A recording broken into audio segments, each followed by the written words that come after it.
Hi there, thank you so much again for joining me on this channel. As always, I'm very grateful for all your previous views, likes, subscriptions and shares. I hope this week has been good to you. And I'm really excited because thanks to a comment on the pages, we're going to spend some time exploring Thor, Norse mythology and how that fits in with the Marvel Cinematic Universe. Yes, I know I'm wearing an Ant-Man t-shirt. I don't have a Thor t-shirt. I'm really sorry. The Marvel Cinematic Universe is one of the biggest movie franchises of all time. It started in 2008 when with over 20 films, numerous TV series and even more spin-offs to come on the Disney Plus channel. Looks like it's going from strength to strength. Now, Thor's first comic book appearance was in August 1962, issue 83 of Journey into Mysteries. Thor mingled with his earthly worshippers up until about the 9th century and then abandoned them after they butchered and trashed a Christian monastery. He was the reckless son of Odin, the father of all gods, and he was so annoyed with his son for his arrogance, his petulance and his general, quite frankly, ungodly behaviour that he banished him to Earth and basically to teach him a lesson. And whilst he was on Earth, he took on the persona of Donald Blake, a doctor who had a cane, and in order to become Thor, he would strike his cane on the ground, that would turn into his hammer, and he would there be for the God of Thunder. If you want to know how much research this took, genuinely, this is the book that I was reading. Thor in the comic books is based on Norse mythology. Norse and Viking refer to a Germanic people who settled in Scandinavia, trying to find out what is the difference between Norse and Viking and so forth. And from what I can work out, Norse refers to Norsemen who were the full-time traders, and the Vikings refers to the people who are actually farmers but were also part-time warriors and were led by people of noble birth. Thor is the son of Odin, the chief of the gods. Thor is tasked with protecting Asgard, where the gods live. And also he protects Midgard, which is planet Earth. Now you will know that my pronunciation is awful, so apologies for saying horribly incorrectly Snorri Sturluson, who is a 13th century writer. And he wrote the Poetic Edda. And we have an understanding here of how Norse cosmology works. Essentially, at its heart is the tree Yggdrasil. At the centre of the universe was a gigantic ash tree called Yggdrasil. Interesting, isn't it, how it's a natural symbol, and around it exists all else, including the 9 realms, one of which is of course Asgard. I suppose we need to start looking at one of the movies. So let's start with the first Thor movie from 2011 with Chris Hemsworth as Thor, directed by Kenneth Branagh, that great Shakespearean actor. And what I like about the movie is how it represents some of those important ideas in Norse mythology.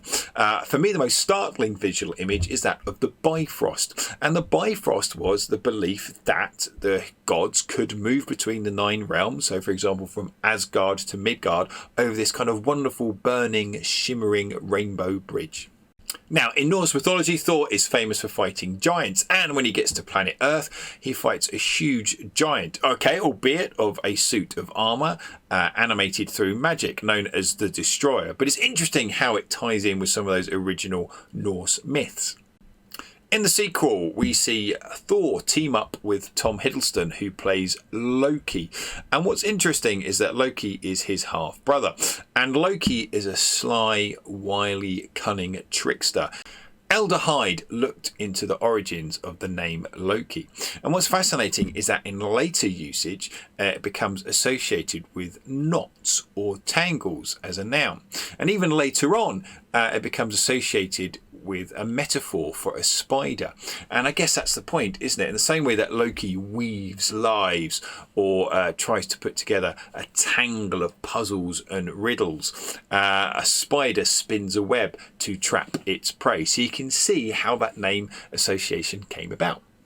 Thor is, of course, a part of the Avengers, the superhero team that protect the Earth. Now, I've only got time to mention one of the Avengers film, but it's an interesting little side note that in Avengers Age of Ultron, there's a sequence where he is in a dream put in there by Scarlet Witch. And what happens is that Thor believes he's in Asgard. Of course, he's not. It's all a fancy. But the actual sequence is filmed at a church called St. Bartholomew in London. Well, they've also filmed films such as 4 Weddings and a Funeral. Thor in a church is actually an important part of the movie. The baddie Ultron has made his base in a church. Of course, the Avengers go to fight him. And what's interesting is that the final climactic scene has Thor raising his hammer, from which he can produce lightning, and actually helping to save the world. And I love that contrast of there we are, a Norse god there in a Christian place of worship. But it goes a little bit deeper than that, and whether this is by accident or by design, I don't know. Many Vikings converted to Christianity, but what I read is that actually some of them would not only wear the Christian cross round the neck, but they would still also wear Mjolnir, the hammer, the weapon of the god of thunder. The most recent standalone movie with Thor as the main character was Thor Ragnarok, and Ragnarok refers to the fate of the gods and is the battle at the end of the world. Now, in the movie, the main baddie is Hela, and she is the firstborn child of Odin, and she helped Odin to bring the 9 realms under control. There is some deviation though here from Norse mythology. Hela is also known as Hell, which is very confusing, and Hell is also the world of the dead, so she has the same name as the place of the dead. And interestingly enough, she is actually one of the children of Loki. Mjolnir is the hammer that Thor wields in the movies. In terms of its origins from Norse mythology, it was believed to have been crafted by a dwarf. One thing which is very different is that he could only wield it with one hand and needed to wear magical iron gloves in order to grip the shaft, something which is absent from the Marvel Cinematic Universe.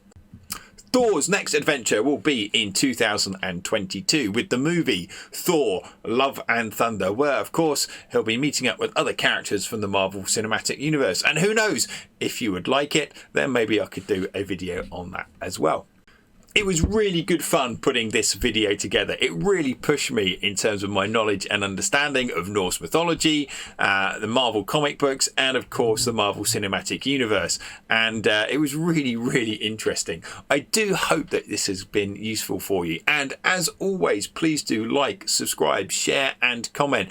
And by all means, give me some ideas and suggestions for what you'd like me to look next on the channel. Until then, please do take care of yourselves and enjoy your learning.